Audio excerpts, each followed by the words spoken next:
Saat 9'dan 8 ketdi. Assalomu alaykum. Шымкент қаласының Сенеш компаниясы 580 ваттық CX панелімізді двухсторонний лонжи компаниясының таза күнге арналған су электростанциясын қойдық бұл жерге.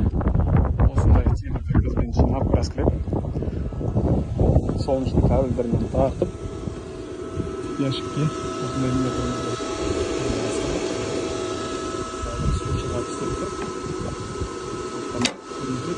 және бізде 150 метрде тұрған конденсаторный 2,2 киловаттық насос. Құдығымыз баяғы советский. Бұлақтың суы таптаза.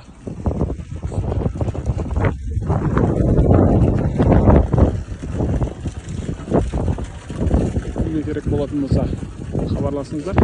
Шымкент қаласынан боламыз. Және осындай бензин генератормен отырған көршілеріңіз, таныстарыңыз, достарыңыз болатын болса хабарласыңыздар.